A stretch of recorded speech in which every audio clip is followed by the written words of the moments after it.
Well, thank you. Listen, thank you very, very much for being patient and hanging in here, though I noticed a lot of you have glasses in your hand with some liquid in it, and therefore you haven't been completely deprived, I can tell.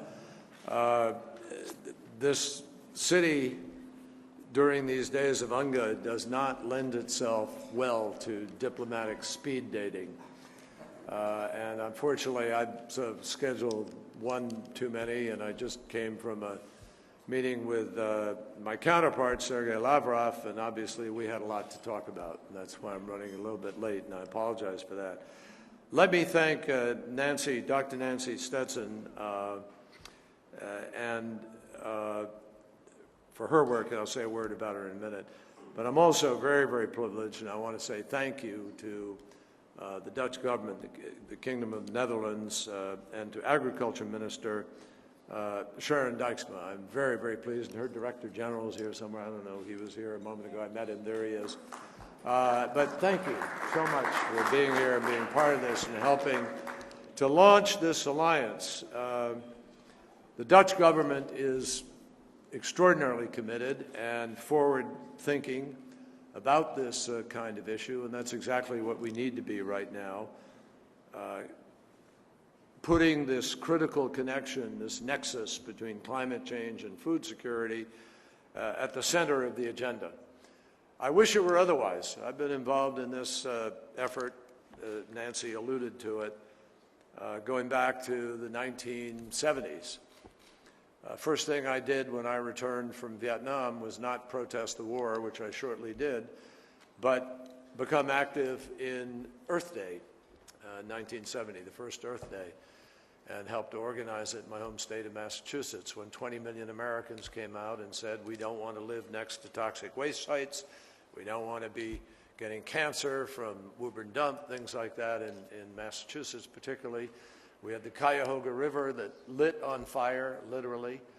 And those 20 million people ultimately engaged in a way that became very political. They targeted the 12 worst voters in Congress, labeled them the Dirty Dozen, and in the very next election beat 7 of the 12.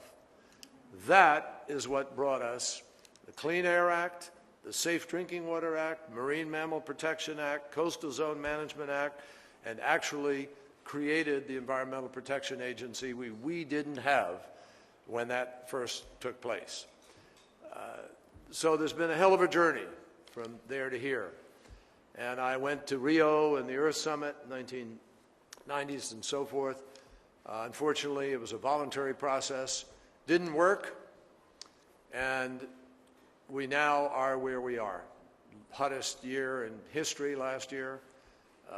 The last 10 years have been the hottest 10 years in history.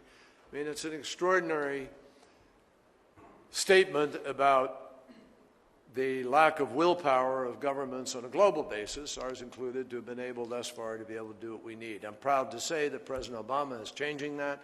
We are moving rapidly now. We have 10 times the amount of solar power in place that we had 5 years ago. We have 3 times the amount of renewables in place that we had. We have new automobile standards, new building standards, so forth and so on. Why do I mention all of this in the context of food security? Well, for the very simple reason that the real solution is not to be talking about just moving things and coming up with resistant seed and doing our work in the laboratory. The real solution is not to damage it in the first place and to be able to preserve an ecosystem that functions. But we all know we're on a path right now that's probably going to make that deprives us of the right of not worrying about mitigation and deprives us of the opportunity to avoid adaptation. So we are where we are. And the only responsible thing that we can do as a consequence of that is work at this. That's why I brought Nancy Stetson on board, because Nancy and I worked for 2 decades side by side when I served in the Senate. And through her work on malaria, TB, and AIDS, principally, I saw her ability to be able to break down things that were very complex and multi-layered and make them happen. You are looking at the woman who really wrote the first piece of AIDS legislation. No joke. And we passed it. We even got Jesse Helms to support it. And that became the foundation of what became known as PEPFAR. So Nancy Stetson, thank you for your leadership and your effort and everything you did. So that's what we're going to try and do with this alliance. When climate change and food security present these new challenges that they do, we need new partnerships and new solutions in order to tackle them. And the vitality of our ecosystem, the ability of the ecosystem to provide billions of people with food is under stress, regrettably, like never before. I was chairman of the Fisheries Oceans Subcommittee for a long period of time in the Senate, and I saw what has been happening in the major fisheries of the world. Even as we went and tried to ban drift net fishing and rewrite the Magnuson laws and do all these things, still overfished, still too much money chasing too few fish, still major shifts in the ecosystem as a result of increases in acidity, the acidification of the oceans, the changes in ocean currents, what's happening with the melting of the ice caps and so forth, has a profound impact on the future of food. And all you have to do is talk to farmers or even talk to garden club members in America, and they will tell you how things they used to grow in certain places don't grow anymore, how there's been a migration of certain species and capacities for growth, a band in the center of America that's moved north and south.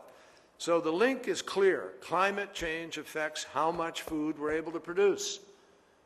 And it affects, and how much food we produce actually affects climate change at the same time.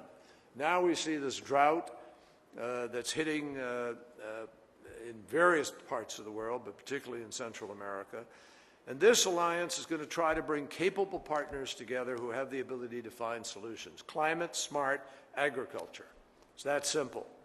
And the World Bank and the FAO have been working together for a long time, been making successful investments in drought-resistant corn, soybeans, other climate-resilient crops for a number of years now. For our part, we have some of the most advanced laboratories and research institutions, and as Secretary Vilsack told all of you yesterday, we're targeting more of our resources to support agricultural innovation.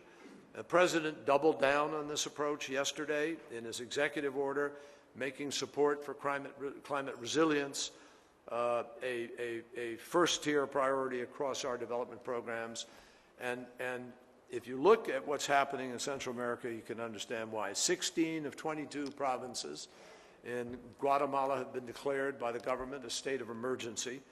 Crop losses in El Salvador have now reached 60% of their crops. In Nicaragua, staples like corn and beans cost 4 times more today than what they cost last spring. So at the State Department, we're going to look immediately at what we can do to help in Central America and other parts of the world where we can find our partners to apply our talents to this challenge. In Ethiopia, we've partnered with DuPont to help farmers increase maize production by 50%. In Mali, we're supporting an aggressive agroforestry program, helping farmers to tackle the problem of desertification and promoting the planting of fruit and fodder and fuel wood for income generation. In Bangladesh, we're investing with private sector partners in intensified rice production and helping farmers to diversify into high-value, nutrient-rich commodities like fish. But again, fish, it's going to be dependent on your overall management of the ecosystem, and it has to be done in a sustainable fashion. So these are the kinds of successful investments in food security, innovation, and resilience that we plan to showcase to 20 million plus visitors next year at the Milan Expo. And we hope to attract new partners and new investments in this effort in doing that. Every nation has an ability to be able to play a part in this. I hate the idea that, I don't want to see all our energy going. I want to see us do it because we have to, but I still preach the notion that we have time still to turn this around if we make tough choices about carbon pricing, where we're going with respect to the overall issue of climate change, so we minimize the need to do this. And in the end, you know, confronting these challenges means we're going to have to, unfortunately, invent. We're going to have to innovate. Maybe I shouldn't say unfortunately because you benefit anyway, but it's the wrong way to come at it. And I think everybody here knows that. That said, we're going to do it, and I'm proud to be part of this alliance. I'm proud for this announcement tonight, and I'm delighted that you're all here to share in it. Let's get the job done. Thank you all very, very much.